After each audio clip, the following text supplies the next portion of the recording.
నమస్తే. ఈరోజు మనతో డాక్టర్ రమేష్ కన్నెగంటి ఉన్నారు. రమేష్ కన్నెగంటి ప్రపంచవ్యాప్తంగా కౌంటర్ టెర్రరిజం మీద ప్రపంచవ్యాప్తంగా జరుగుతున్న విధ్వంసకర సంఘటనలు అనేక ఉన్నాయి. ఈరోజు పాక్ భారత్ సంబంధించిన సరిహద్దు వివాదాలు కానీ, గతంలో ముంబై దాడులు కానీ, ఈ విధమైన దాడులు ఇజ్రాయెల్కి సంబంధించిన అంశం.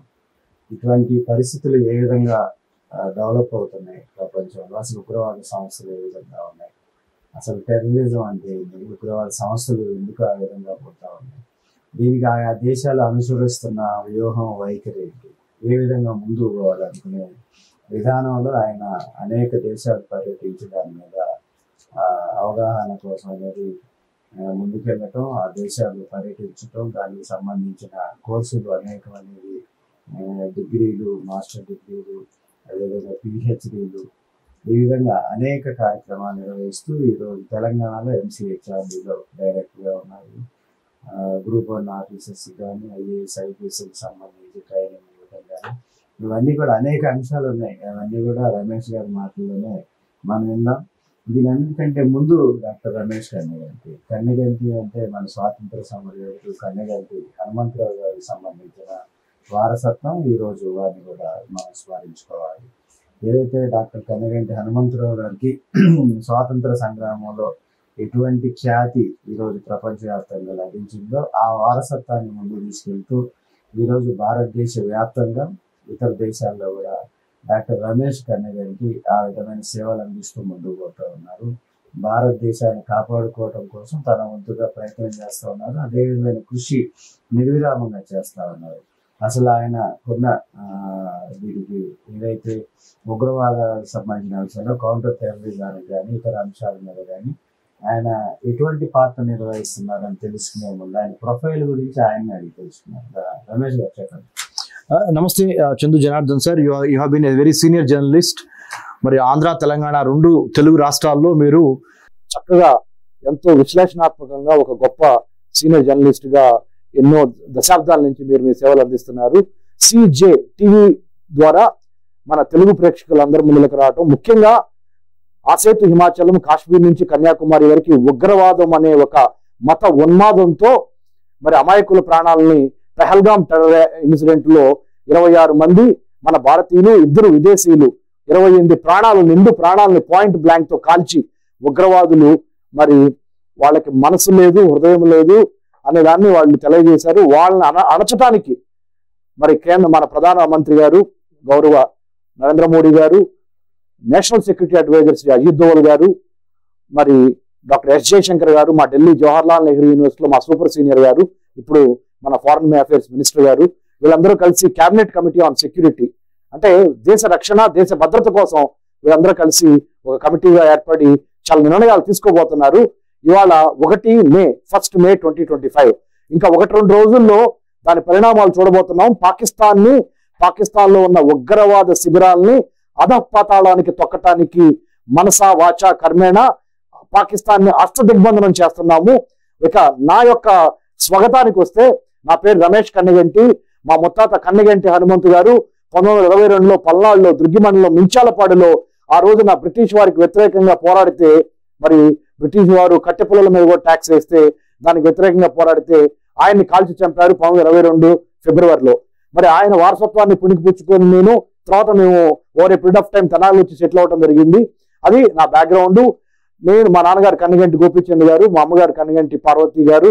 అక్కడి నుంచి నేను తెనాల్లోనే తెలుగు మీడియం వరకు చదువుకొని BA డిగ్రీ విఎస్ఆర్ ఎన్వీఆర్ కాలేజీలో డిస్టింక్షన్ సంపాదించి ఇంటర్మీడియట్ ఫెయిల్ అయిన ఒక విద్యార్థిని స్వామి వివేకానంద మాటల ద్వారా ప్రభావితం అయ్యి, మా తెలుగు టీచర్ గారు SBSL లక్ష్మి గారి మాటల ద్వారా ప్రభావితమై ఆ రోజున arise awake stop not till the goal is reached, శ్రమించు విశ్రమించు, ఒక లక్ష్య ఛేదన కోసం నీ మనస్సుని, నీ హృదయాన్ని ఒక చోట పెట్టి దేశ భవిష్యత్తుని కాపాడటం కోసం మేము సైతం ప్రపంచాగ్నికి సమితిని ఒక్కటి ఆహుతవ్వాలి అనే ఒక శ్రీశ్రీ యొక్క ఒక ఇన్స్పిరేషన్ తీసుకొని నేను MA political science Hyderabad central యూనివర్సిటీలో టాప్ క్లాస్ లో పాస్ అయ్యి, అక్కడి నుంచి ఢిల్లీ జవహర్లాల్ నెహ్రూ యూనివర్సిటీలో MPhil in American studies, PhD in American studies, America యొక్క రాజ్యాంగము, చరిత్ర, విదేశీ వ్యవహారాల మీద డాక్టరేట్ చేసి అమెరికా ఇజ్రాయెల్ రక్షణ సంబంధాల మీద PhD సంపాదించి అక్కడి నుంచి గత ప్రధానమంత్రి స్వర్గీయ మన్మోహన్ సింగ్ గారి చేతుల మీదుగా అవార్డు తీసుకొని ఇజ్రాయెల్లో మళ్ళీ రెండోసారి ఇజ్రాయెల్ వెళ్ళి post doctorate, America, Israel, India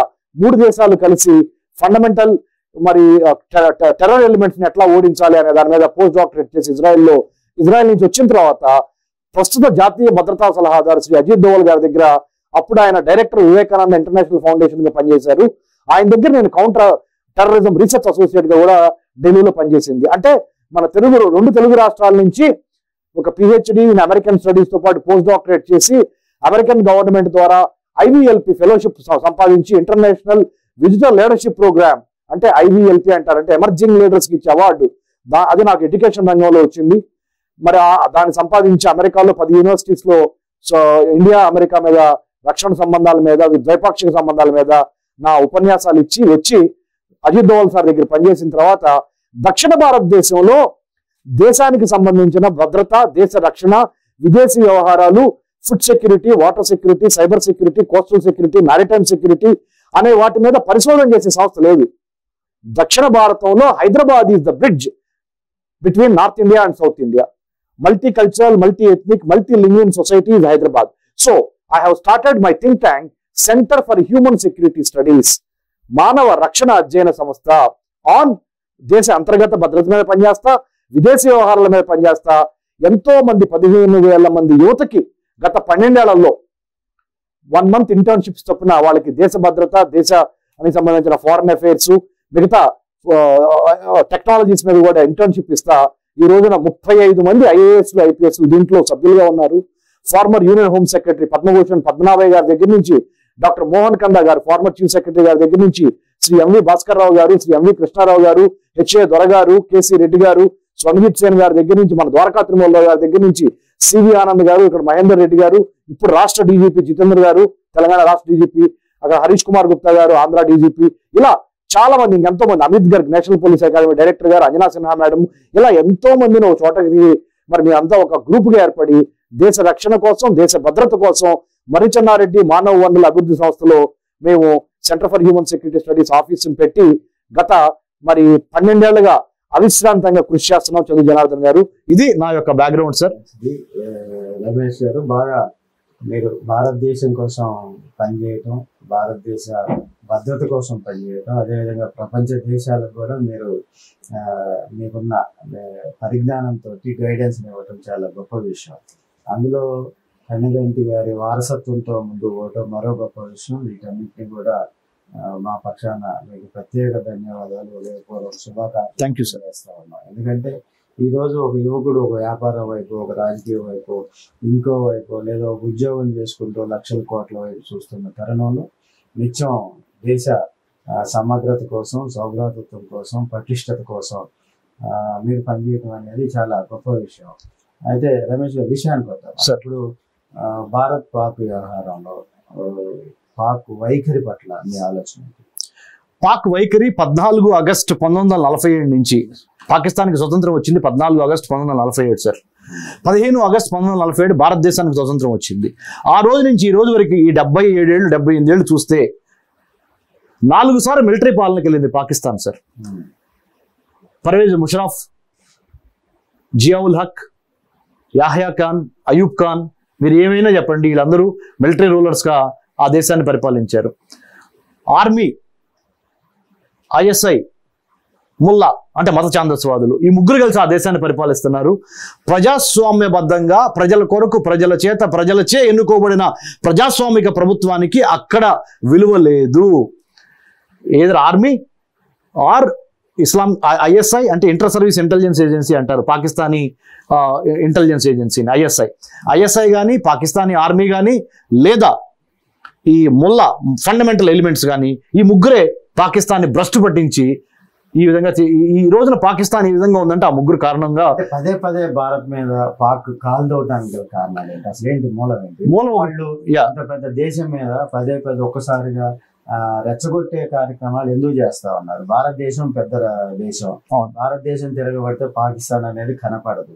అటువంటి పరిస్థితి ఉన్న పదే పదే దాడులు నిర్వహించడం, రెచ్చగొట్టడం, బోర్డర్లో రెచ్చగొట్టడం, ఉగ్రవాద సంస్థలను ప్రేరేపిస్తూ నేరుగా ISIA దీనికి సంబంధించి ట్రైనింగ్ ఇవ్వటం. అసలు బాధ్యత తీసుకోవటమే ఐఎస్ఐ తీసుకోవడం అవునండి భారత ప్రభుత్వం ప్రకటించింది. కారణం ఏంటి? 4 కారణాలు ఉన్నాయి చందు జనార్దన్ సార్. ఒకటి, ఫస్ట్ కారణం ఏంటంటే it's a religious republic, Islamic republic of Pakistan. ఒక రాజ్యం యొక్క పుట్టుకే మతం పేరు మీద పుట్టింది. అది ఇండియా రిపబ్లిక్ ఆఫ్ ఇండియానే కానీ హిందూ రిపబ్లిక్ ఆఫ్ ఇండియా కాదు. మొట్టమొదటి తేడా అక్కడే కొట్టేసింది దెబ్బ. మొన్న పాక్ ఆర్మీ చీఫ్ ఆసిఫ్ కూడా ఏం మాట్లాడుతున్నారు? 2 నేషన్ థియరీ మాట్లాడుతున్నారు. 2 దేశాలు, 2 జాతులు, మేము ఎప్పటికీ కలవము, మా ఆలోచనలు వేరు, మా మతం వేరు, మా నడవడిక వేరు, మేము చేసే పనులు వేరు అని అతనే ఒప్పుకున్నాడు. అతను మాట్లాడిన 1 వీక్కే, అంటే 15వ తారీఖు అతను మాట్లాడితే ఏప్రిల్ 15, 22 ఏప్రిల్ పెహల్గాంలో ఈ టెర్రరిస్టులు ద రెసిస్టెన్స్ ఫ్రంట్, RTF అంటారు, రెసిస్టెన్స్ ఫ్రంట్, TRF అంట. టి అంటే ఆర్ రెసిస్టెన్స్, ఎఫ్ అంటే ఫ్రంట్. TRF అనేది లష్కర్ ఈ Taiba, the army of the pure, దానికి తెలుగులో అర్థం, అది ఇంగ్లీష్ లో అర్థం. లష్కర్ ఈ తోయిబా అంటే LET, ఒక ఉగ్రవాద సంస్థ. ముంబై 26/11 అటాక్స్ కారణభూతమైన LET యొక్క దాంట్లోంచి పుట్టుకొచ్చిందే TRF అన్నమాట, ద రెసిస్టెన్స్ ఫ్రంట్. వాళ్లే ఈ పెహల్గాం దాడికి పాల్పడింది. ఈ టెర్రరిస్టులకి ట్రైనింగ్ ఇచ్చింది ఎక్కడ? పాక్ ఆక్రమిత కాశ్మీర్లో.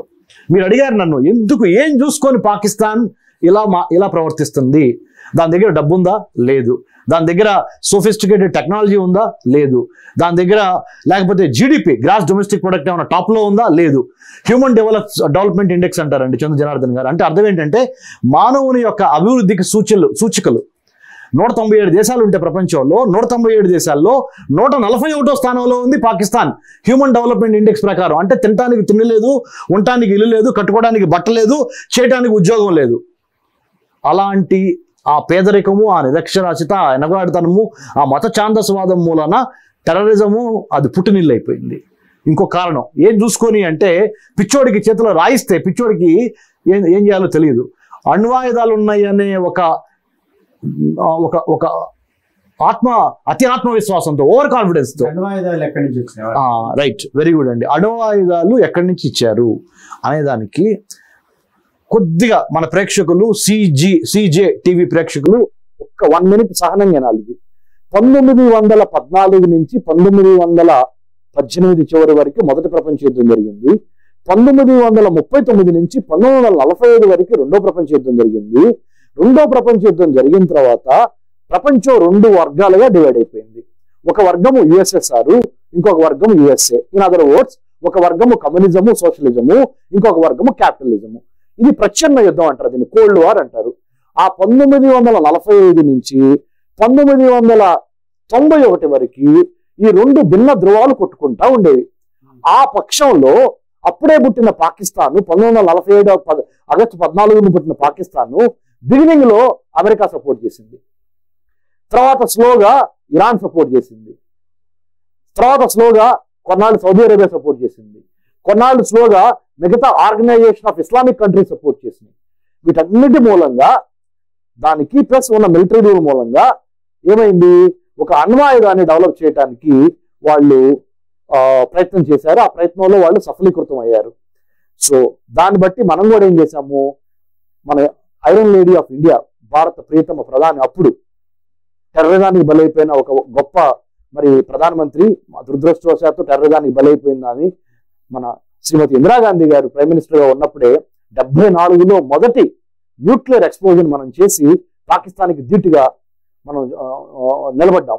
దాని తర్వాత మళ్ళీ 1999లో 98లో యాక్చువల్గా చెప్పాలంటే 98 మే నెల, ఇదే నెల మే 14, 15, 16 అవ్వచ్చు, అప్పుడు భారత ప్రియతమ ప్రధాని వాజ్పేయి గారు టైంలో 1998లో second time India has gone for nuclear weapons. అణ్వాయుధాలను మళ్ళీ పాకిస్తాన్కి ధీటుగా, పాకిస్తాన్కి ఒక అడుగు ముందల పాకిస్తాన్ కన్నా శక్తివంతమైన అణ్వాయుధాలు సంబంధించిన ఎక్స్ప్లోజన్స్ మనం చేసామండి మన రాజస్థాన్లో. సో ఈ పాకిస్తాన్ ఎందుకు బిగినింగ్ నుంచి ఇట్లా చేస్తుంది అంటే, వాళ్ళు రాసుకున్న సిద్ధాంతాలు, నమ్మిన వాళ్ళ యొక్క మైండ్ సెట్ ఎలా ఉందంటే, మతం పేరు చెప్పి పైకి రావటం మొదటిది, రెండోది అక్కడ ఉన్న పేదరికాన్ని తొలగించకుండా, నిరక్షరాస్యతను తొలగించకుండా, మిగతా ప్రాబ్లమ్స్ తొలగించకుండా ప్రపంచ దేశాల నుంచి అడుక్కు తినటం స్టార్ట్ చేసింది సార్. Begging bowl.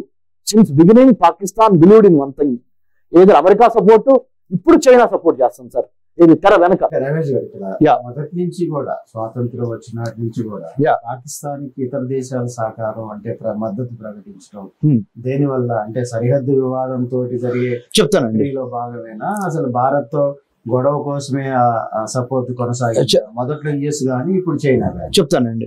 యుఎస్ఎస్ఆర్ కి మనకి భారత్ కి బాగున్న రోజుల్లో అమెరికా ఏం చేసిందంటే, మన దేశంలో జరుగుతున్న జమ్మూ కాశ్మీర్లో జరుగుతున్న ఉగ్రవాదాన్ని మనం అమెరికాకి చెప్తానే ఉన్నాం. వాళ్ళు ఏమన్నారంటే అమెరికన్స్ అప్పుడు, ఐఎమ్ టాకింగ్ అబౌట్ 1988, 89, 91, 93 till 2000 వరకు, ఇంకా చెప్పాలంటే till 2014 వరకు ఒకటే మాట, ఇది మీ అంతర్గత problem, me insurgency, it is not terrorism అన్నారు. ఇన్సర్జెన్సీకి టెర్రరిజానికి తేడా ఉంది.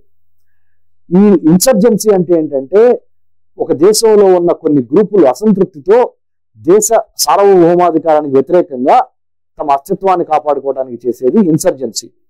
వాళ్ళు ఆ దేశస్తులే, మన దేశస్తులే మన దేశ సార్వభౌమాధికారానికి వ్యతిరేకంగా చేస్తారు.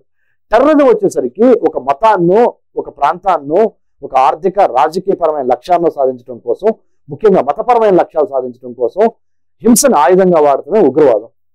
Using violence as a tool to achieve religious, political, economic and territorial AIIMS is called terrorism. ఈ టెర్రరిజానికి మొన్నటి వరకు ఒక మతం కానీ ఒక కులం కానీ లేదు. కానీ లాస్ట్ 15 ఏళ్లలో, 20 ఏళ్లలో ముఖ్యంగా చెప్పాలంటే, ఇంకా బాగా చెప్పాలంటే 2001 సెప్టెంబర్ 9/11 అంటారు. సెప్టెంబర్ 11వ తారీఖున 2001 సంవత్సరంలో వరల్డ్ ట్రేడ్ సెంటర్ ని ఒసామా బిన్ లాడెన్ సంబంధించిన టెర్రరిస్ట్ ఆర్గనైజేషన్ అల్ ఖైదా వెళ్ళి దాడి చేసి ప్రపంచానికి సింబల్, ఇది వెల్త్ క్యాపిటల్ అయిన వరల్డ్ ట్రేడ్ సెంటర్ ని కూలగొడతాం. ఇవన్నీ జరగటం మూలాన దక్షిణ ఆసియాలో తన పై చేయిని కాపాడుకోవటం కోసం, యుఎస్ఎస్ఆర్ ఇన్ఫ్లుయెన్స్ లో పడకుండా ఉండటం కోసం పాకిస్తాన్ మెల్లిగా దూతా వచ్చింది. ఇది బిగినింగ్.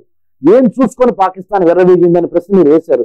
చాలా చక్కటి ప్రశ్న. ఎందుకంటే చాలా మందికి తెలియదు, లోతులు తెలియదు. ఈ లోతైన ప్రశ్న మీరు వేసింది. మొదట అమెరికా యొక్క ప్రోద్బలం. ఎందుకు అమెరికా ప్రోద్బలం చేసింది అంటే, ఆ ప్రచ్ఛన్న యుద్ధం సమయంలో, కోల్డ్ వార్ సమయంలో యుఎస్ఎస్ఆర్ ఇండియాకి బాగా దగ్గరగా ఉండేది. పాకిస్తాన్ ని దగ్గర తీయాలి అమెరికా, తీస్తేనే మనకి ఇక్కడ దక్షిణాసియాలో దానికి పై చేయి ఉంటుంది. దక్షిణాసియాలో ఎన్ని దేశాలు ఉన్నాయి చంద్ర జనార్దన్ సార్? భారతదేశం చుట్టుపక్కల భారతదేశానికి 15,000 కిలోమీటర్ల ల్యాండ్ బోర్డర్ ఉంది సార్. ఈ 15,000 కిలోమీటర్ల ల్యాండ్ బోర్డర్ లో అత్యధిక ల్యాండ్ బోర్డర్ భారతదేశానికి, బంగ్లాదేశ్ కి ఉన్న 4,000 కిలోమీటర్ల పై చిలుకు. Second longest land border India ఎవరితో ఉంది? 3,488 కిలోమీటర్స్ చైనాతో ఉంది. థర్డ్ లాంగెస్ట్ బోర్డర్ ఎవరితో ఉంది? పాకిస్తాన్ తో ఉంది. 3,323 kilometres land border. That's called the land border between India and Pakistan. ఆ 3,323 కిలోమీటర్ల ల్యాండ్ బోర్డర్ లో చంద్ర జనార్దన్ సార్ 740 కిలోమీటర్లు పాక్ ఆక్రమిత కాశ్మీర్ కి, భారత్ కి మధ్య ఉండటం మూలాన దీన్ని ఎల్ఓసి అంటాము, లైన్ ఆఫ్ కంట్రోల్ అంటారు. ఎల్ఓసి ఎన్ని కిలోమీటర్లు ఉన్నాయా అంటే 740 కిలోమీటర్లు ఉంది. పాక్ ఆక్రమిత కాశ్మీర్ అంటే ఏ ఏరియాస్ ని కలిపి అంటాము? ఆజాద్ కాశ్మీర్ అని ఒక ఏరియా, గిల్గిట్ బల్టిస్తాన్ అని ఒక ఏరియా, సక్షం వ్యాలీ అని ఒక ఏరియా. ఈ 3 ఏరియాలను కలిపి పాక్ ఆక్రమిత కాశ్మీర్. ఆ పాక్ ఆక్రమిత కాశ్మీర్ కి ఇటు మన భారతదేశంలో ఉన్న జమ్మూ కాశ్మీర్, లదాఖ్ కి మధ్య ఉన్న సరిహద్దు రేఖని ఎల్ఓసి అంటారు సార్, లైన్ ఆఫ్ కంట్రోల్ అంటారు. ఆ లైన్ ఆఫ్ కంట్రోల్ ని మనం కాపాడుకుంటా, అంటే 3,323 కిలోమీటర్లు మొత్తం ఇది ఇండియా పాకిస్తాన్ ల్యాండ్ బోర్డర్. ఒక్క ఎల్ఓసి 740 కిలోమీటర్లు. దీన్ని కూడా కాపాడుకుంటూ ఉండాలి. ఇప్పుడేమైంది? ఇప్పుడు గేమ్ ఎట్లా మారింది? అమెరికాకి బుద్ధి వచ్చింది. ఎప్పుడైతే ఒసామా బిన్ లాడెన్ వెళ్ళి అమెరికాలో వరల్డ్ ట్రేడ్ సెంటర్ లో కూల్చాడో అప్పుడు వాళ్ళకి అర్థమైంది, ఓహో భారత్ ఏమైతే చెప్తుందో ఉగ్రవాదం అని, మేమేమో దాని ఇన్సర్జెన్సీ, మీ అంతర్గత ప్రాబ్లం అని చెప్తా మేము వస్తున్నాము, మేము తప్పు. India is right. ఎందుకు right? Indian government with evidence పట్టుబట్టి చెప్పింది, ఇదిగో బాబు నీ ఒసామా బిన్ లాడెన్ ఎక్కడ దాక్కున్నాడు? పాకిస్తాన్లో దాక్కున్నాడు. నీ వరల్డ్ ట్రేడ్ అంటే నువ్వు పావుకి పాలు పోసి పెంచినట్టు అమెరికాకి అర్థమైంది సార్. ఇప్పుడు ఒసామా బిన్ లాడెన్ ని యుఎస్ ప్రభుత్వం మట్టుబెట్టింది, హతమార్చింది. అయితే మార్చాం. అవును. మరి భారత దేశంలో దాడి జరిపిన ముంబై బ్లాస్టింగ్ కి సంబంధించిన అంశంలో దావూద్ ఇబ్రహీం కానీ వాళ్ళు సపోర్ట్ చేసిన వాళ్ళు కానీ పాకిస్తాన్ లోనే ఉన్నారు ఇప్పటికి. అవును, హఫీజ్ సయ్యద్ అనేవాడు లష్కర్ ఇ తైబాకి సంబంధించిన ఐడియాలగ్ అంటే సైద్ధాంతికర్త. వాడు ఇంకా బతికే ఉన్నాడు. వాడిని కూడా ఎలిమినేట్ త్వరలోనే జరుగుద్ది. లష్కర్ ఇ తోయిబా నాయకత్వం కానీ ముంబై బ్లాస్టింగ్ కి సంబంధించిన నాయకత్వం దావూద్ ఇబ్రహీం కానీ ఈ రోజు దాకా భారత ప్రభుత్వం చర్యలు తీసుకోలేదు. అది కూడా మనం ద్వైపాక్షిక ఒప్పందాలు డిమాండ్ లాగా పెట్టాం అప్పచెప్పాలని. ఇది కరెక్టా? ఏదైతే ఒసామా బిన్ లాడెన్ మీద యుఎస్ దాడి చేసి హతమార్చడం అది కరెక్టా? అదే కరెక్ట్ అవబోతుంది చంద్ర జనార్దన్ సార్. ఎందుకు చెప్పనా సార్, సామం దానం భేదం దండం 4 వాడాలి. సామం అయిపోయింది, దానం అయిపోయింది, భేదం అది కూడా అయిపోయింది. ఆ 3 వాడి చూసాము చాణక్యుడు చెప్పినట్టు. ఇప్పుడు ఒసామా బిన్ లాడెన్ ఏ విధంగా అయితే అబోతాబాద్లో తలదాచుకున్నాడో ఒక బిల్డింగ్ లో, అమెరికా యొక్క intelligence agency CIA, navy seals కలిసి వెళ్ళి పాయింట్ బ్లాంక్ లో చంపారు. అదే విధంగా పాకిస్తాన్ లో ఉన్న హఫీజ్ సయ్యద్ ని, దావూద్ ఇబ్రహీం ని ఎలిమినేట్ చేసి న్యూట్రలైజ్ చేసి చంపే రోజు వచ్చేసింది. దానికి సంబంధించే ఇప్పుడు ఇంత మనము ప్లానింగ్ ప్రిపరేషన్ జరుగుతుంది. కేబినెట్ కమిటీ ఆన్ సెక్యూరిటీ కేంద్ర ప్రభుత్వం. ఇప్పుడు మనం జరిగిన పహల్గామ్ దాడులకు సంబంధించి మాట్లాడుకున్నారు. గత చరిత్ర చెప్పారు, కూలంకషంగా చెప్పారు, చాలా సమగ్రమైన సమాచారం చెప్పారు. అయితే ఏదైతే పహల్గామ్ దాడులకు సంబంధించిన నేపథ్యంలో పాకిస్తాన్ మీద భారత ప్రభుత్వం ఒకసారి ప్రకటన జారీ చేసింది. దీని మూలానికి సంబంధించి మొత్తం కూడా ఆ ప్రదేశం ఏదైనా కానీ కారకులు ఎవరైనా కానీ వాళ్ళందరినీ కూడా మట్టు పెడతాం, అది ఏ స్థానం అయినా కూడా ప్రకటించారు. అంటే మోడీ గారు ఆ ప్రకటన చేయడం అనేది ఆ స్థానం పాకిస్తాన్ గా మనం భావించాలి. అంటే పాకిస్తాన్ మీద ఆ రోజే యుద్ధం ప్రకటించినట్టుగా భావించాలా? 100% sir. We have already declared war sir. Number 1 మన phase 1 2 ఫేజ్లు ఉంటాయి సార్. అంటే యాక్చువల్గా యుద్ధానికి సంబంధించిన రణతంత్రాలని టీవీ స్టూడియోలో డిస్కస్ చేయకూడదు. నేను లోతుల్లోకి వెళ్లకుండా పైన స్పృశించి వదిలేస్తున్నాను. ఎందుకంటే పబ్లిక్ లో ప్రధానమంత్రి మోడీ గారు కూడా చెప్పారు కాబట్టి దీన్ని బట్టే నేను మాట్లాడుతున్నాను. ఈ అంశాలే చెప్తాను. ఫస్ట్ ఏంటంటే పాక్ ఆక్రమిత కాశ్మీర్లో ఉన్న ఉగ్ర శిబిరాలని, ఉగ్రవాదులకు సంబంధించిన టెర్రరిస్ట్ క్యాంప్స్ ని కొట్టేస్తాం. నడిచెల్లి కొడతామా, పైన విమానంలో వెళ్ళి ఎయిర్ స్ట్రైక్ చేస్తామా, బాలాకోట్ చేసినట్టు సర్జికల్ స్ట్రైక్స్, ఎలాగైనా సరే by what ever it takes. అంటే యుఎస్ చెప్పినట్టు మన అంతర్గత వ్యవహారం అవుతుంది కదా. 100% ఇది మన యుద్ధానికి సంబంధించిన లేదు. ఇది 100% టెర్రరిజాన్ని నిర్మూలించాలనేది మన అంతర్గతంగా మనకు దెబ్బతేలింది కాబట్టి మనం వెళ్తాము. కానీ ఇప్పుడు వాళ్ళు గ్రహించారు ఏమని, అమెరికా యొక్క అడ్మినిస్ట్రేషన్ అంటే డొనాల్డ్ ట్రంప్ కింద పనిచేస్తున్న అధికారులందరూ బయటకు వచ్చి చెప్పారు ఏమని, ఇది మీ అంతర్గతంగా మిమ్మల్ని మేము ఇన్సర్జెన్సీ అనట్లేదు, ఇది 100% టెర్రరిజమే. ఈ టెర్రరిజాన్ని నిర్మూలించట్లో మేము కూడా మీతో పాటు ఉన్నాం ఇప్పుడు అని అమెరికా ఓపెన్ గా చెప్పింది. చైనా అటు ఇటుగా చెప్పింది. అంటే గోడ మీద పిల్లిలాగా పైన చెప్పింది చైనా. అంతర్గతంగా పూర్తిగా చెప్పలేదు. ఇంకోటి సౌదీ అరేబియా ఐక్యరాజ్య సమితి ఏం చెబుతుంది? ఆబ్వియస్లీ అదేం చెప్పాలో అదే చెబుతుంది. ప్రపంచ శాంతి కోసం ఉంది కదా అది. అంటే ఒక పంచాయతీ పెద్ద మనిషిలాగా ఏం చెబుతుందంటే, మీరిద్దరు కొట్టుకోబాకండి, మీరిద్దరు యుద్ధానికి వెళ్ళబాకండి, ఏమైనా అంశాలు ఉంటే కూర్చొని మాట్లాడుకుందాము, ఒక పెద్ద మనిషి తరహాలో చెప్పాల్సింది చెప్తుంది. ఆంటోనియో గుటెరెస్ అంటారు, ఐక్యరాజ్య సమితి సెక్రటరీ జనరల్. ఆయన నిన్న కూడా ఒక ప్రకటన ఇచ్చారు.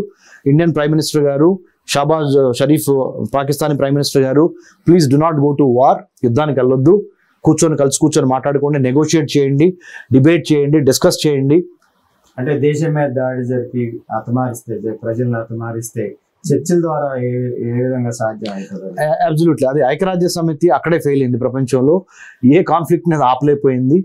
అది రష్యా యుక్రెయిన్ ఆపలేకపోయింది, ఇజ్రాయెల్ ప్యాలెస్తైన్ ఆపలేకపోయింది, నార్త్ కొరియా సౌత్ కొరియా ఆపలేకపోయింది. సో ఇక అది ఒక పళ్ళు లేని పులి, ఏదో ఇక పేపర్ పులి అంటారు చూడండి, పేపర్ టైగర్ లాగా.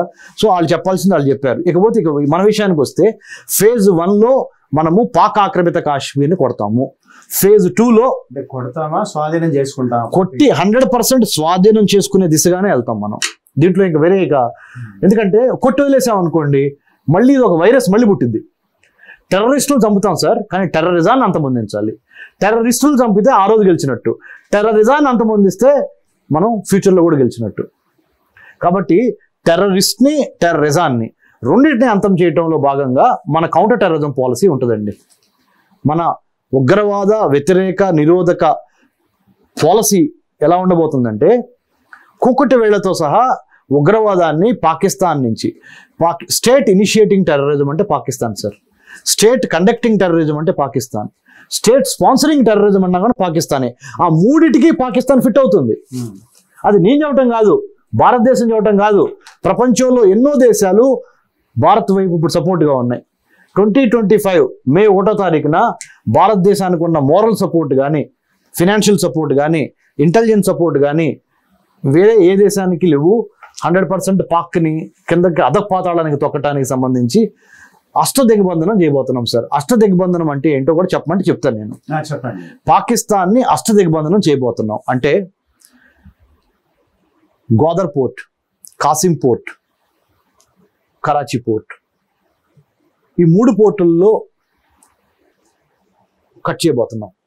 కట్ చేస్తే ఏమవుతుందంటే సముద్రంతో దానికి, పాకిస్తాన్కి సముద్రానికి మధ్య కనెక్షన్ కట్ అయిపోద్ది. నెంబర్ 1. రెండోది ఎయిర్ స్పేస్. ఇవాళ మంది no Pakistani plane should come to India's air space అని డిక్లేర్ చేసేసాం. వాళ్ళు కూడా ఆల్రెడీ ముందరే డిక్లేర్ చేశారు. వాళ్ళు ముందరే డిక్లేర్ చేశారు. అంటే అర్థం ఏంటంటే వాళ్ళ సంబంధించిన ఎటువంటిది వచ్చినా కానీ సివిలియన్ అయినా ఎవరిదైనా రావడానికి కుదరదు, ఇక అయిపోయింది. రెండోది. మూడోది సైబర్ స్పేస్. ఒకటి కోస్టల్ అండ్ మ్యారిటైమ్ స్పేస్, సి చెప్పాను ఇందాక ఫస్ట్. సెకండ్ ఎయిర్ స్పేస్ చెప్పా. Third cyber space. అంతర్జాలంలో కూడా పాకిస్తాన్కి సంబంధించిన కార్యకలాపాలని మనకున్న లేటెస్ట్ టెక్నాలజీ, ఆర్టిఫిషియల్ ఇంటెలిజెన్స్ లాంటివి వాడి, మెషిన్ లెర్నింగ్ లాంటివి వాడి మనం దాన్ని న్యూట్రలైజ్ చేయబోతున్నాం. మూడోది చెప్పాను. నాలుగోది పొలిటికల్ స్పేస్. రాజకీయ సంబంధాలన్నీ కట్ చేసేసాం. ఐదోది డిప్లొమాటిక్ స్పేస్, అంటే దౌత్య సంబంధాలన్నీ కట్ చేసేసాం. ఆరోది ట్రాన్స్పోర్టేషన్, లాజిస్టిక్స్ అన్ని కట్ చేసేసాం. అంటే ఏడోది వాటర్ రిలేటెడ్ ఇష్యూస్ కట్ చేసేసాం. ఎనిమిదోది అన్నిటికన్నా ముఖ్యమైనది, ఎటువంటి ఒక్క పాకిస్తానీ విదేశీయుడు కూడా, అంటే పాకిస్తానీ పౌరుడు భారతదేశంలో ఉండటానికి వీల్లేదు, వాళ్ళందరినీ వెనక్కి పంపించేయాలని పంపించేసాం.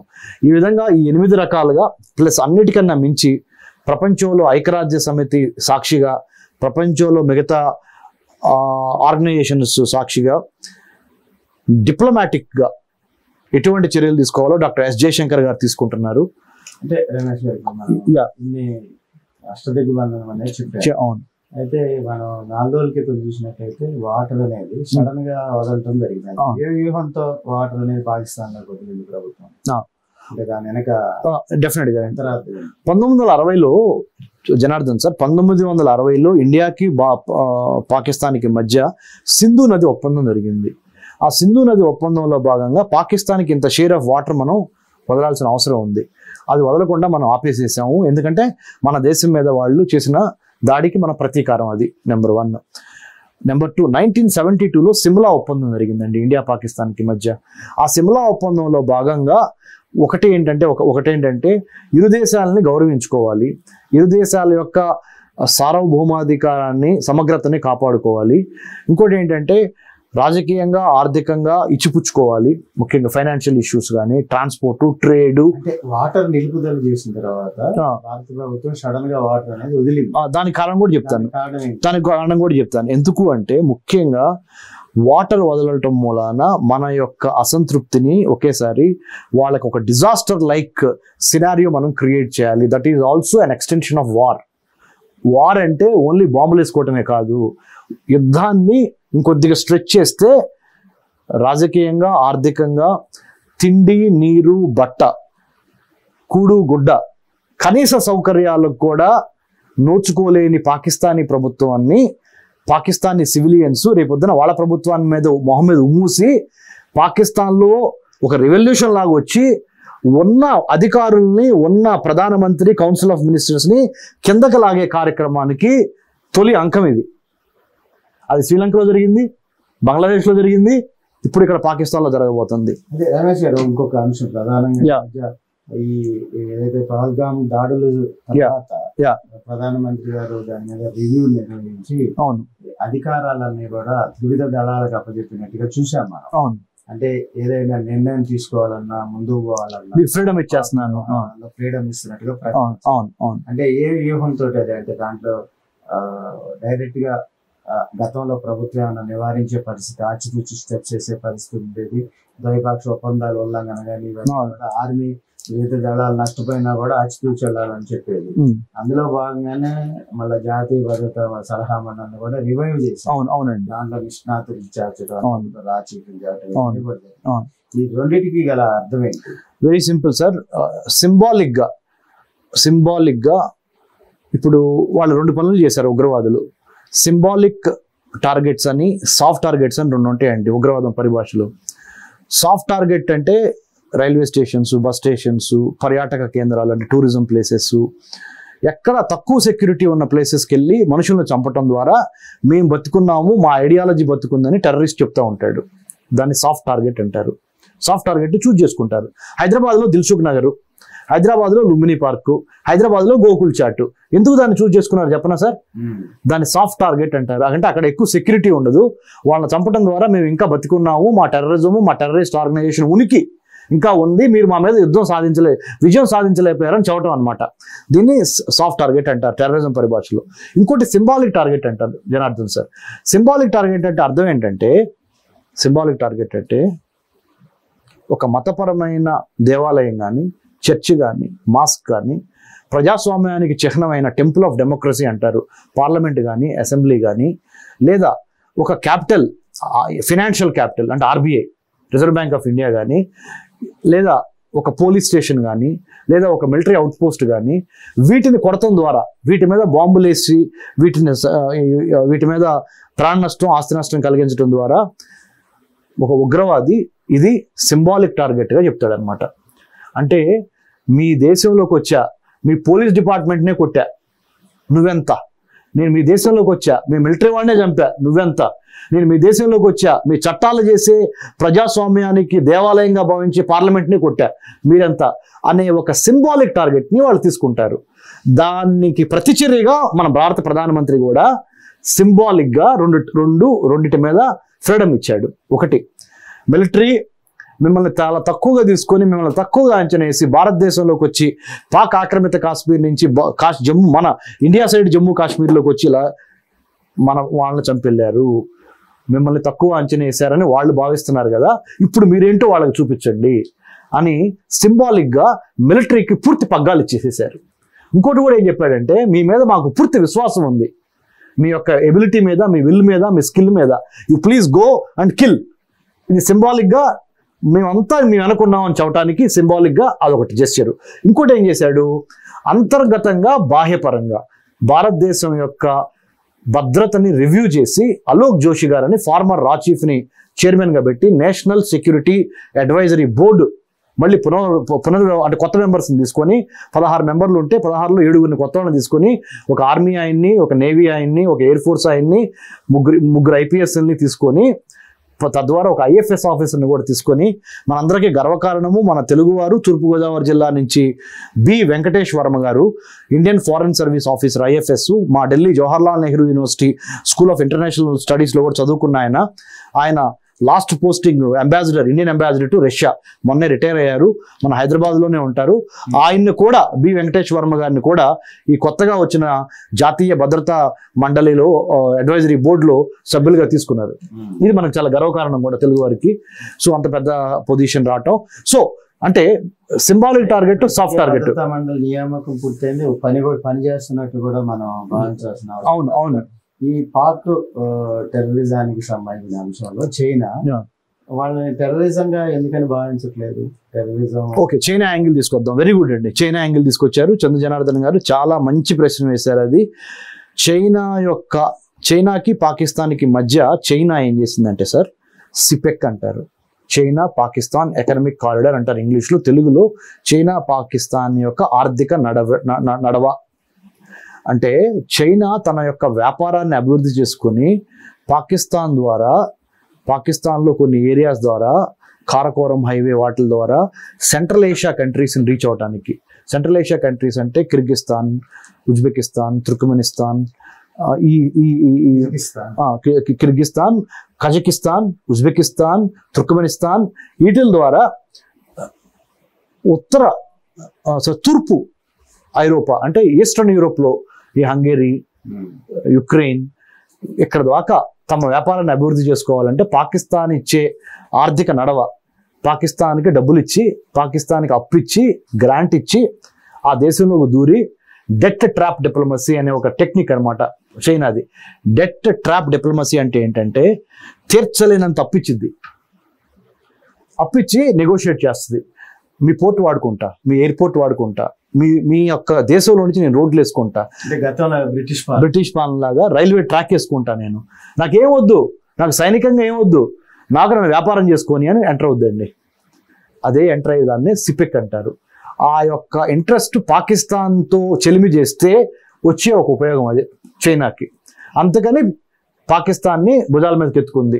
ఆ అవసరం తిరగగానే భుజాల మీద ఎత్తి ఇప్పుడు మనకి చైనాకి మధ్య కూడా బోర్డర్ 3448 కిలోమీటర్ ఎల్ఏసి ఉందో 4 కిలోమీటర్ లోపల వచ్చినట్టుగా చెప్తా ఉన్నారు. మొన్న డోక్లాం టైంలో, మన పాండమిక్ టైంలో, కోవిడ్ టైంలో అక్కడ మన ఆర్మీకి వాళ్ళకు కూడా వివాదం. అవునండి చూసాం. అవును. ఈ సందర్భంలో చైనా అనేది అవుట్ రైట్ గా పాకిస్తాన్ సపోర్ట్ చేయట్లేదా?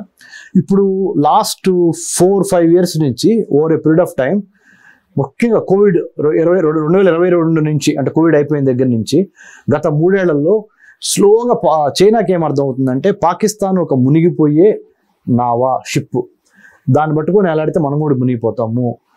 నా మార్కెట్, నేను డబ్బులు సంపాదించాలి, వ్యాపారం బాగా చేయాలి అంటే ఇండియా లాంటి మార్కెట్ నాకు చాలా ఇంపార్టెంట్. పాకిస్తాన్ లో కొనేవాడు ఎవరు? కరోనా సందర్భంగా క్లోజ్ చేసింది కదా చేసింది మోడీ గారు. ఏం చేశారు? అవును, ఏదైనా వస్తువులన్నీ కూడా భారతే డెవలప్, అదే చైనా వస్తువులు ఏం కొనొద్దని మనం కూడా బ్యాన్ పెట్టాం చేశారు. మేడ్ ఇన్ ఇండియా అనేది కూడా బాగా డెవలప్ చేసాం, ఫోకస్ చేశారు. అవును. దాని తర్వాత చైనా మనమే కక్ష పెంచుకోలేదా? పెంచుకుంది 100% పెంచుకుంది. కానీ over a period of time ఏం చేసిందంటే కొట్టుకోవటమే, వ్యాపారం చేసుకోవటమే. రూపాయి వేరు, రూపాయి లెక్క వేరు, మన ఇద్దరి మధ్య ఉన్న అవుట్ స్టాండింగ్ డిస్ప్యూట్స్ వేరు అనే ఒక.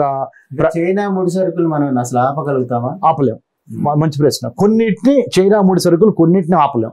ఎందుకు ఆపలేం అంటే ఇండియాలో ఉన్న ఫార్మా ఇండస్ట్రీకి చైనా నుంచి ఏపీఐ అంటారు, అంటే ముడి రసాయనాల నుండి, పదార్థాల నుండి ఒక టాబ్లెట్ తయారు చేయాలన్నా, ఒక మెడిసిన్ తయారు చేయాలన్నా కొన్ని రా మెటీరియల్ చైనా నుంచి మనం తెచ్చుకోవాల్సిందే. At the same time China కూడా COVID-19ని ఉపయోగించుకొని తెలివిగా పాకిస్తాన్తో పాటు 71 దేశాల చేత సంతకం పెట్టించింది సార్. దీని మీద బెల్ట్ అండ్ రోడ్ ఇనిషియేటివ్ అని, BRI అనే ఒక పథకం తీసుకొచ్చి, అంటే సముద్ర మార్గం ద్వారా, రోడ్డు మార్గం ద్వారా 71 దేశాలు మనందరం కలిసి వ్యాపారం చేసుకున్నాము, వ్యాపారం చేసుకుంటే అందరం బాగుపడతాం అని చెప్పి ఒక ప్లాన్ చెప్పి, ఆ ప్లాన్ మీద 71 దేశాలతో సంతకాలు పెట్టించుకుంది. ఆ BRI మీద ఇండియా సంతకం పెట్టాల. మేము అన్నాం మాకు సంబంధం లేదు, మేము సంతకం పెట్టము, మాకు వేరే ప్లాన్స్ ఉన్నాయి అని చెప్పాం మనం, ఎందుకంటే దాని చట్టంలోకి వెళ్ళకూడదని. కానీ పాకిస్తాన్ సంతకం పెట్టింది. ఓకే, ఇప్పుడు మన ఈ సబ్జెక్ట్ వచ్చేసి అవును, ఏ క్షణంలోనైనా పాక్ యుద్ధం. అవును, వాళ్ళు పాకిస్తాన్ కూడా ప్రకటించింది 24 నుంచి 36 గంటల లోపుగా యుద్ధం జరుగుతుందా లేదంటే దాడి జరుగుతుందా, మేము కూడా సన్నద్ధంగా ఉన్నాం, రెడీగా ఉన్నా అని పాకిస్తాన్ ప్రకటిస్తా ఉంది. అక్కడ సివిలియన్స్ అంతా కూడా యుద్ధానికి వ్యతిరేకంగా ఉన్నారనే ప్రకటనలు చూస్తా ఉన్నాం. 100% వీఆర్ గోయింగ్ టు స్ట్రైక్, దాంట్లో డౌటే లేదు. కానీ స్పీడ్ అండ్ సర్ప్రైజ్, ఒకటేమో స్పీడ్ ఎలిమెంట్, ఇంకోటేమో సర్ప్రైజ్ ఎలిమెంట్, ఈ 2 ఎలిమెంట్స్ చాలా కీలకంగా ఉంటాయి మన దాడిలో, మన ప్రతి దాడిలో. ఎందుకంటే ఫస్ట్ దాడి చేసింది వాళ్ళు, మనం కాదు. మన ప్రతి దాడిలో, మన కౌంటర్ అటాక్లో స్పీడ్ అండ్ సర్ప్రైజ్ ఉంటుంది. అది గగనతలంలో కొడతామా, భూతలంలో కొడతామా, అంతరిక్షం నుంచి కొడతామా, లేకపోతే ఈ బిన్ లాడెన్ కొట్టినట్టు ఎక్కువ మంది అనేది 100% సర్జికల్ అంటే టార్గెటెడ్ కిల్లింగ్, ఇజ్రాయిలీ టైప్. అంటే ఒకే ఒక మాట చెప్తాను సార్, లాహోర్ లో సయీద్ నివాసం ఇవన్నీ కూడా ప్రభుత్వం ఎక్స్పోజ్ చేసినాక, అంటే డైరెక్ట్ గా టార్గెట్ అనేది ఆ నివాసం ఉండొచ్చు, లష్కర్ తోయిబా నేతల మీద ఉండొచ్చు, లేకపోతే దావూద్ ఇబ్రహీం సంబంధించి ఉండొచ్చు అనేది ప్రధానంగా వచ్చి జరుగుతుంది. 100% సర్జికల్ వే, ప్రిడిటరీ అప్రోచ్ అంటారు మా పరిభాషలో. అంతర్జాతీయ సంబంధాలు, సెక్యూరిటీ డిఫెన్స్ స్టడీస్లో దీన్ని ఏమంటామంటే ప్రిడేటరీ, PREDATORY. అంటే అర్థం ఏంటంటే శత్రువు ఎక్కడ ఉన్నా వెతికి పట్టుకొని సంహరించటము అది గగనతలం కానీ, ఉపరితలం కానీ, భూగర్భం కానీ, పాతాళం కానీ. ఇంకోటి ఏంటంటే ఎటువంటి ఇండికేషన్స్ ఇవ్వకుండా సర్ప్రైజ్ ఎలిమెంట్, స్పీడ్ ఎలిమెంట్తో కొట్టేయటం. ఇది 100% ఇంకొక 48 అవర్స్లో we are going to hit without any doubt. But whether we will be hitting in the cyber స్పేస్లో కొడతామా, అంటే సైబర్ శక్తిని ఉపయోగించి పాకిస్తాన్ని డౌన్ చేస్తామా, లేదా షిప్పింగ్ లాజిస్టిక్స్ మీద దాడి చేస్తామా, లేదా ఎయిర్ పవర్ ద్వారా వచ్చి సర్జికల్ స్ట్రైక్ చేస్తామా, లేదా గ్రౌండ్ ఫోర్సెస్ని పంపించి ఫస్ట్ పాక్ ఆక్రమిత కాశ్మీర్లోకి అక్కడ శానిటైజేషన్ చేసిన తర్వాత వేరే ప్రోగ్రామ్ చేస్తామా అనేది వేచి చూడాలి. ఆల్రెడీ డిప్లొమాటిక్గా అయితే యుద్ధం స్టార్ట్ అయిపోయింది, మనం చేసేసాం. ఇది 48 గంటల క్రితమే, 2-3 రోజుల క్రితమే మనము యుద్ధం డిక్లేర్ చేసాం. ఆక్రమిత కాశ్మీర్లో కానీ, బోర్డర్లో కానీ, జమ్మూ కాశ్మీర్లో కొన్ని చూసాం. ఏంటంటే అంతర్గతంగా కొన్ని నివాసాలు ఏర్పాటు చేసుకున్నారు ఉగ్రవాదులు, టెర్రర్ క్యాంప్స్ అనేది. ఇప్పుడు వీటన్నిటికీ విచ్ఛిన్నం చేసే ప్రక్రియ కొనసాగినాయి. అంటే అక్కడ ఉన్న ప్రభుత్వాలు కూడా వాళ్ళకి సహకరించారా, లేకపోతే దానికి సంబంధించి ప్రజాప్రతినిధులు వాళ్ళు ఏమైనా లొంగ తీసుకున్నారా? ఏ విధంగా వాళ్ళకి అంత స్వేచ్ఛగా అక్కడ జరగడానికి గల కారణం ఏంటి? పాక్ ఆక్రమిత కాశ్మీర్లోనా? 100% పాక్ ఆక్రమిత కాశ్మీర్లో పాకిస్తానీ ప్రభావం ఎక్కువగా ఉంటుంది. పాకిస్తానీ ఆర్మీ ప్రభావం కానీ, ఐఎస్ఐ ప్రభావం కానీ, ముల్లా ప్రభావం కానీ. మనకి అదృష్టం, కలిసి వచ్చిన అదృష్టం ఏంటంటే ఈసారి ఎప్పుడు ఆయన మన జమ్మూ అండ్ కాశ్మీర్, అంటే ఇండియా వైపు ఉన్న జమ్మూ అండ్ కాశ్మీర్లో పెహల్గాం ఏదైతే ఉందో, ఇక్కడ మట్టికి లోకల్స్ చాలా వరకు భారతదేశం యొక్క ప్రభుత్వానికి కానీ, భారతీయ ప్రజల వైపే ఉన్నారు, మన వైపే ఉన్నారు, మన వాళ్ళే కాబట్టి. సో ఇక్కడ Indian Muslims are with India, barring 1 or 2, ఒకళ్ళు ఇద్దరు ఈ బ్లాక్ షీప్ ఉంటారు, కానీ more or less Indian Muslims are with India, including Mecca, Medina పవిత్ర స్థలాలు ఇస్లాంకి. Saudi Arabia head, Saudi Arabia కూడా భారత్తోనే ఉంది. Indonesia, the highest number of Muslims live in one country, Indonesia. They are also supporting India and many other countries are supporting India. So 100% విజయీ భవ sir. మనకి okay, విజయీ భవ. ఎట్టి పరిస్థితుల్లోనూ ఈసారి మనము సాఫ్ట్గా ఉన్నాము. సాఫ్ట్గా ఉన్నామంటే వీక్గా ఉన్నామని అర్థం కాదు. సాఫ్ట్ స్టేట్కి వీక్ స్టేట్కి తేడా ఉంది. We are a soft state because of our cultural and Hindu Sanatana ధర్మం ప్రకారం మనం సాఫ్ట్గా కనపడతాం, కానీ వీఆర్ నాట్ వీక్, మేము బలహీనం కాదు అనేది ఇప్పుడు తేటతెల్లం. టార్గెట్ ఏ విధంగా ముగుస్తుంది? ఇప్పుడు మీరు టార్గెట్ చెప్తానండి.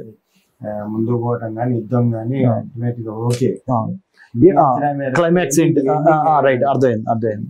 ఎండింగ్ ఏ విధంగా ఉండొచ్చు అనే దాని మీద ఇప్పుడు నిర్దిష్టమైన సమాధానం అయితే దొరకదు, వెయిట్ చేసి చూడాల్సిందే. కానీ ఒకటి మాత్రం చెప్పగలను, ఉగ్రవాదుల్ని ఏరటానికి మనకున్న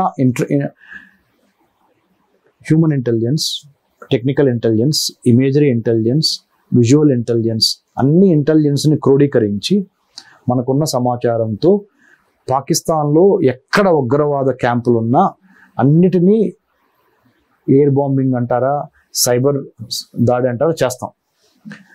పాక్ ఆక్రమిత కాశ్మీర్లో అయితే 100% కొట్టి దాన్ని వెనక్కి లోపల కలిపేసుకుంటాం. ఒకవేళ పాక్ ఆక్రమిత కాశ్మీర్ లోపల కలుపుకున్నాం కానీ ఫుల్ ఫ్లెడ్జ్డ్ వార్ వచ్చినా ఆశ్చర్యపోవద్దు. సో మనం కూడా లెట్స్ బి ప్రిపేర్డ్. భారతదేశం లోపల ఉంటున్న హైదరాబాదు, విజయవాడ, విశాఖపట్నం, లేకపోతే మన ఇటు బెంగళూరు, అటు వెళ్తే అహ్మదాబాదు, గుజరాత్, అందరికీ నేను చెప్పేది ఏంటంటే మనం కూడా యుద్ధానికి సన్నద్ధంగా ఉండాల్సిందే. 100% ఇది ఎటెళ్ళుద్దో తెలియదు. అలానే మనమేం వీక్ పొజిషన్లో లేవు, చాలా స్ట్రాంగ్ పొజిషన్లో ఉన్నాం. మోరల్గా, ఎథికల్గా, మిలిటరీ పరంగా, పొలిటికల్గా, డిప్లొమాటిక్గా 5 రకాలుగా మనం చాలా స్ట్రాంగ్గా ఉన్నాం. కాబట్టి భయపడాల్సిన అవసరం లేదు. విజయమే విజయ్ భవ అనే విధంగానే మొదలుకుంటుంది సార్ ఈ కార్యక్రమం. దీంట్లో రమేష్ గారు అనేటువంటి పూర్తి స్థాయిలో యుద్ధం గురించి ప్రస్తావించారు, చెప్పారు. టెర్రరిజానికి సంబంధించి మూలాలు ఎక్కడి నుంచి ప్రారంభం అనేది చెప్పారు. తప్పనిసరిగా పాకిస్తాన్తో చేసే యుద్ధంలో భారత్ తప్పనిసరిగా విజయం సాధిస్తుందని, ఉగ్రవాదాన్ని నిర్మూలిస్తుందని, సంబంధిత వ్యక్తులు ఎవరైతే ఉన్నారో వాళ్ళని ఏరివేస్తుందని, అది ఏ ప్లేస్లో ఉన్నా, ఎక్కడైనా గాలిలో ఉన్నా, లేకపోతే భూమి మీద ఉన్నా, ఇంకో చోట ఉన్నా కూడా తప్పనిసరిగా వాళ్ళందరినీ ఏరివేత కార్యక్రమం అనేది భారత ప్రభుత్వం తప్పనిసరిగా చేసి విజయంతో ముందుకెళ్తుందని చెప్పి చెప్పడమే కాకుండా ప్రజలకు కూడా ఆ విధమైన సూచన ఇచ్చారు. వారికి ప్రత్యేక ధన్యవాదాలు. Thank you. జై హింద్.